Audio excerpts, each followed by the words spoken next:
And taking a look over here, Alabama. And this is on a truthout.org. And this one's put up by Ella Fassler. All right, Ella Fassler for truthout.org.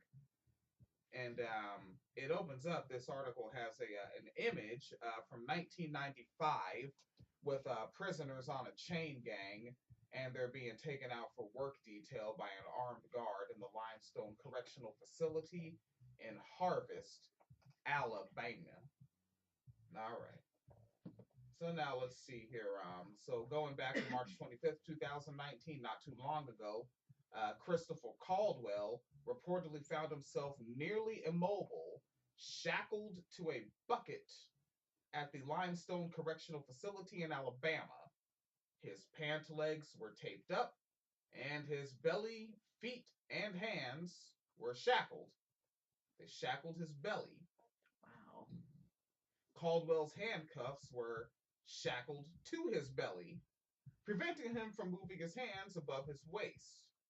Caldwell had just been transferred to the prison from a relatively coveted work release center and had already undergone extensive precautionary entrance procedures, several body cavity searches, metal detectors, drug dogs.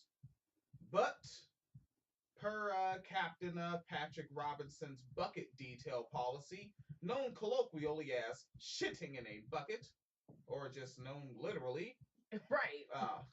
Caldwell's processing wasn't complete. After guards placed him in a cell, shackled, and to tape him, fuck, you have a notification. Oh yeah, I have a swap meeting coming up tomorrow. Okay. All right. Phoenix Leader has a swap meeting, had a show notification. Bing, bang, blam. She's going to record the Wednesday swap after we're done recording this. Yeah, didn't even see that one coming. Come on. Fucking. My boss is an asshole, y'all. Huh? Huh? Hola. We got Daria images in here. We do. They're pretty good. All right, so shitting in the bucket. Caldwell's processing wasn't complete. After the guards placed him in a cell, shackled and taped him, he was told his restraints would not be removed until he shat 6 times. What the fuck? But you can't wipe your ass. Wouldn't that, like, for me, with my diet right now, that would take me just about, like, just under 5 days. Yeah. Yeah, I mean, honestly, I think the average person shits like once a day or once every other day. But then, of course, that's also based on how many fruits and vegetables and how much fiber you get. I cannot imagine a prison diet is healthy, so maybe you're shitting like once every 3 days. So 6 times. Oh my god. Do they even change the bucket in between these 6 times? Well, I mean, they won't even let you wipe your ass, so I'm just going to assume no. And also, how do they know if you shat 6 times? Like, does it have to be like a weight requirement? You know what I mean? Because like, do they watch? Do you just have to? You better get a guard every like time. Some weird thing where they're being filmed and don't know it, and it's like on some like underground German porn site or something. Like I mean I know it sounds like I don't know. I don't fucking it doesn't make sense. This is so fucking unsanitary. Yeah. But then again, with the way they treat you know, people in women's prisons with the fucking not giving them tampons and pads. And Caldwell was bound to the bucket in a cell without running water for 5 days. His pleas for help were either ignored by guards or met with mace threats. After another confined individual subjected to the shitting in the bucket practice, an individual by the name of Daniel Bolden, seems familiar? It does. Maybe that's a common white name, but that sounds familiar. And he said that his memories of, quote, eating like a dog due to constrained hands are etched into his mind. Unable to shower, he was forced to lie near and in his own feces and urine. Wait. So so like you're sitting on the bucket, right? Yeah. And your hands are shackled at your waist. Yeah. So when they bring you food, do they literally like put it in your hands? Because if they just like, I've never been to a prison, but you know, like in the movies, they like slip shit through the door or whatever. If they do that, how do you have to get like crawl to the He said eat like a dog, so I'm pretty sure he means like actually putting your face up to the food without your hands. But how do you get to the plate of food is what I'm saying. Because if you like lean over to crawl, anything that's in the bucket is gonna leak out because gravity is a thing. Yeah. So what? Jesus. Europeans come up with good systems. This rehabilitates them if they did anything violent at all. If they did anything at all. Anything. They kind of like subtitled a segment in this article, the normalization of torture and assault. A prisoner and organizer who goes by the pseudonym Potential hasn't spent time at Limestone, but has spoken with others who have. He said they have told him that Limestone is a different breed of prison. It has its own rules, and no one wants to go there. The folks from the Truthout website, they spoke with someone that's just going to go by Jane, a mother whose son is currently confined at Limestone, and Jane wishes to remain anonymous, fearing retaliation against her son. Right. Surveillance cameras are not common at Limestone, she told. Another prisoner tried to sexually assault her son, but she said, but when he reported the incident, there was no evidence to support the complaint. And when a prisoner is placed in lockup, also known as administrative segregation, they are generally handled one-on-one. Administrative segregation. Yeah.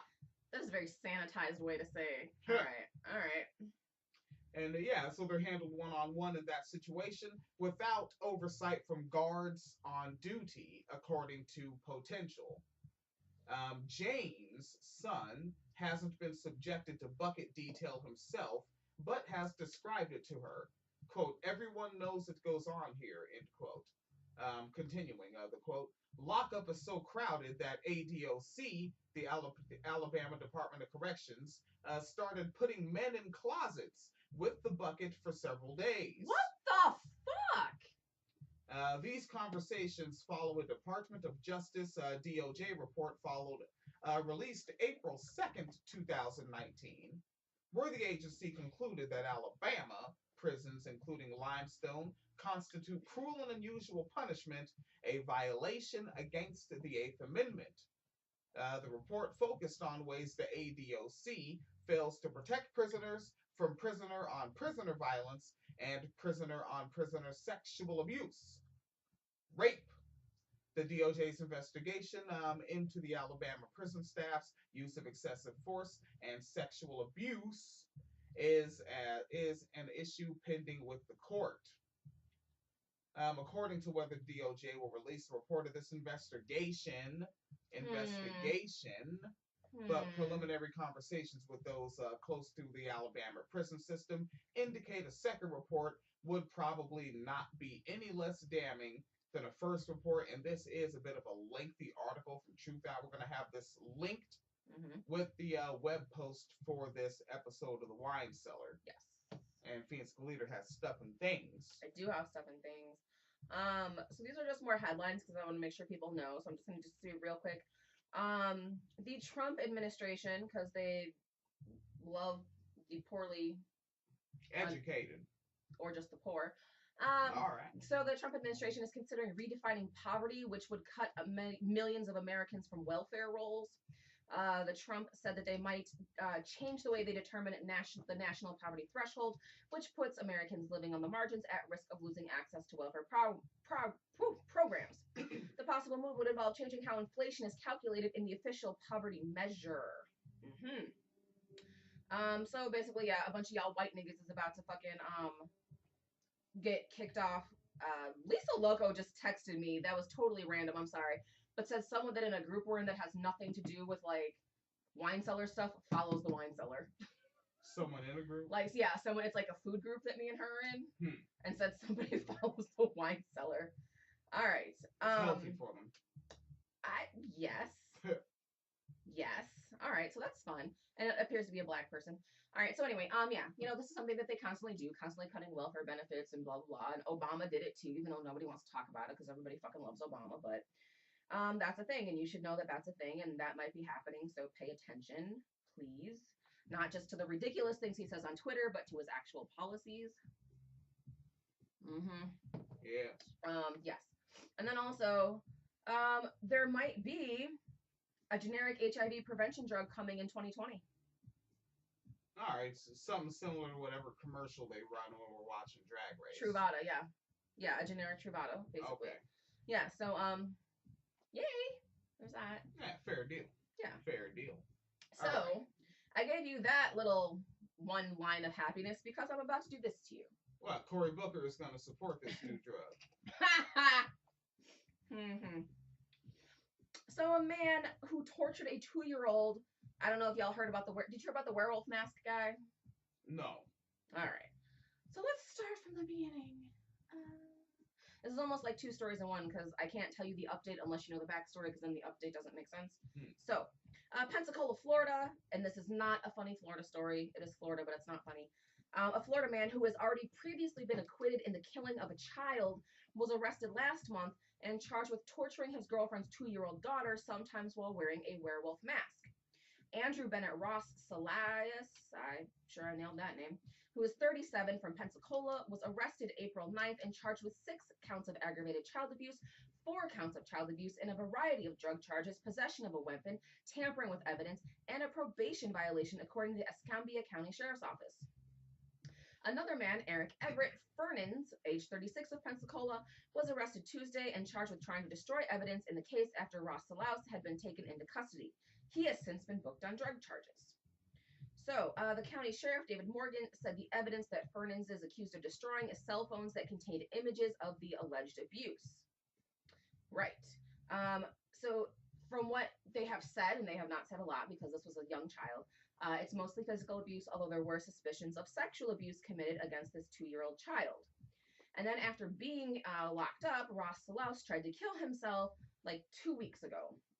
After he was formally arraigned and brought up on child abuse charges. Okay, right. So the victim in the current case is not the first toddler Ross Salaus is accused of harming. He was charged with murder in 2006 of 2-year-old Kyler James after the boy was hospitalized with bruises all over his body and bleeding in his brain and eyes.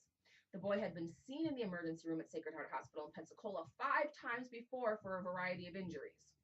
He was tried, but found not guilty. Right? Yeah. Yeah. So that is what happened in 2006. Now, a couple weeks ago, he gets arrested for, oh my God, the same exact thing. 13 years later, ain't changed. Ain't changed. So here's the update. Emperor William. Yes. You can take the day off. What? Oh. Antifa did it.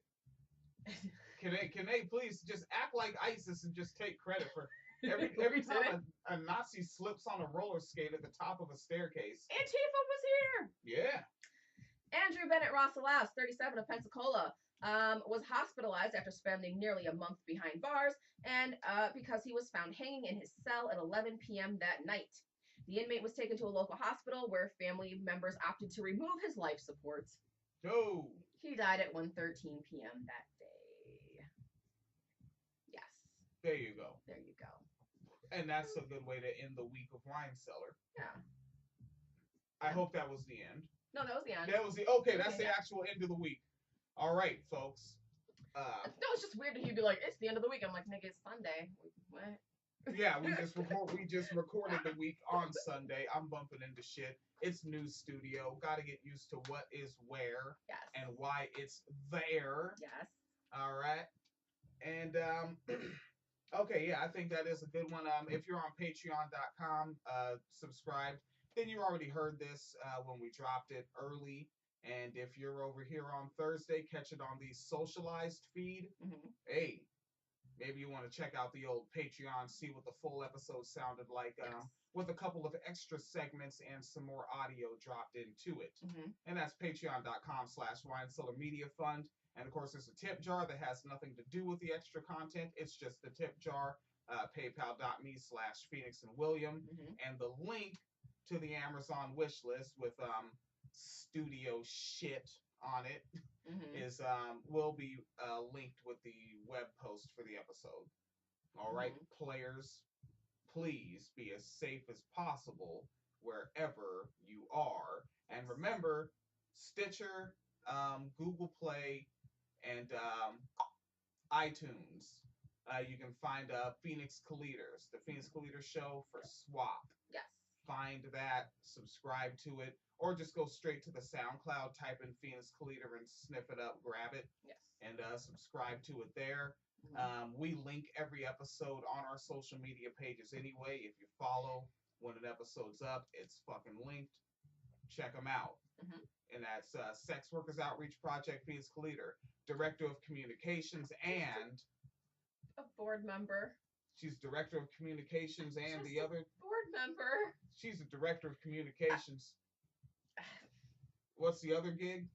What's the other gig? Like, you do two things there? Oh, yeah. I'm also on the subcommittees for the Advocacy Committee and the Grant Writing Committee.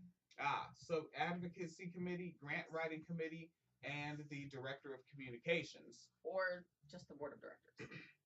She's the Communications Director. I mean, you're a director, and you communicate.